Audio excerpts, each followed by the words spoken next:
Hi, my dear students. So, in this session, we're going to talk about the pre-colonial history of Mozambique. So, we are going to summarize the first inhabitants of Mozambique as well as the formation of the first state. So, let's get started. So, the first inhabitants of Mozambique were known as the sand hunters and gatherers. So, these are ancestors of the Khoisan people.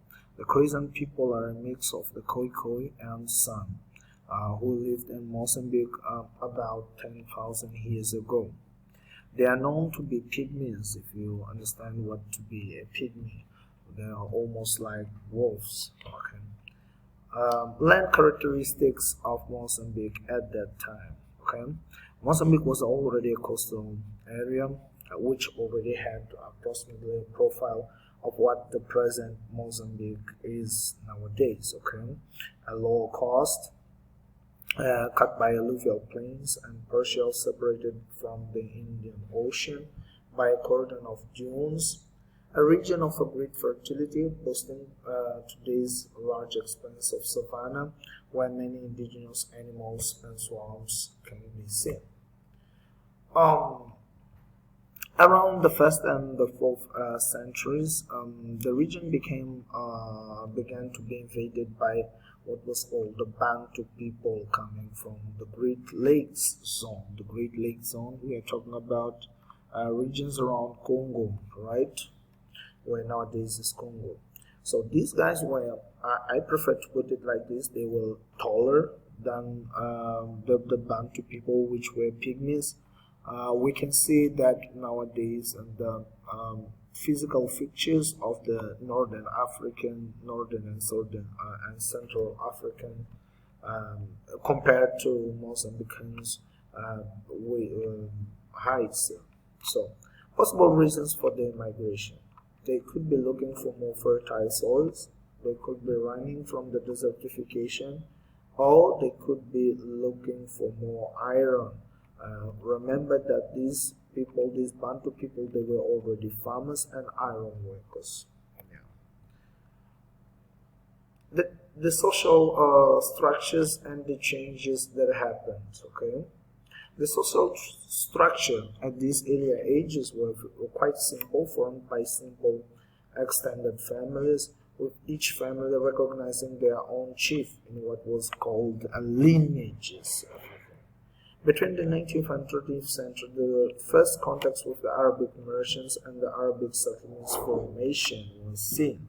Okay, so the Arabics were the first to have contact with the coastal African indigenous people, right?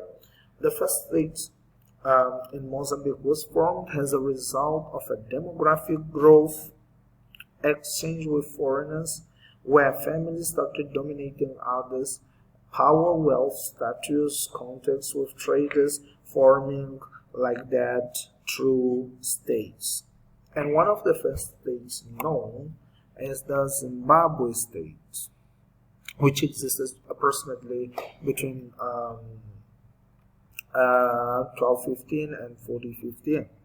The name is due to the rock buildings, as you can see. The dominant ethnic group in the state were the Shona groups.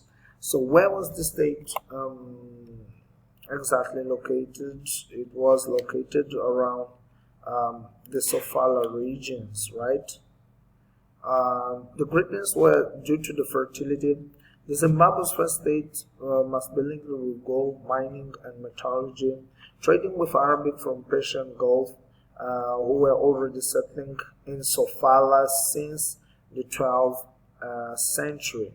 Notice, my dear student, that the state started from what is the current Zimbabwe, the country known as Zimbabwe nowadays, up to the province of Sofala in Mozambique. Okay, no, the important note to take about 450 kilometers from the Great Zimbabwe, at Vilanculos, Inhambane, south of Mozambique, can be found ruins linked with the Zimbabwe state. We're talking about the Manikeni ruins, right? Okay. So, The decline of the Zimbabwe state. The decline of the Zimbabwe state was due to invasion by another Shona group, which came to form the Mwene Mutapa Empire. So this is a brief explanation of what was happening, or the distribution of the ethnic groups, so that we can understand this. Mozambique have approximately 23 ethnic groups, considering the language aspects. So we are saying that the Zimbabwe state was around here, what is the current Zimbabwe now, and around here at Sofala and Manica. So you can see that even nowadays the group dominating this area are the Shona groups. Okay, so the Shona groups are linked with the formation of the Zimbabwe state and as well with the Mwene Mutapa Empire. This map of distribution of the ethnics might not be accurate to the current reality due to the fact that some groups may have spread, may have acculturated to others, and there is a whole mixture. There are whole changes happening with the globalization as well. With some groups, for example, the Shopi groups spreading. Nowadays, the Tsongas are divided due to the Nguni invasion. They are a continuous. We can find them Shanganas, Rongas, and also the Matsuas, and we can find also a lot of Shopi groups in the south. So there is a whole different structure maybe nowadays, but back early in those ages, we can still use this to see how the group states were distributed at that period we are studying. Thank you very much, my dear students. See you.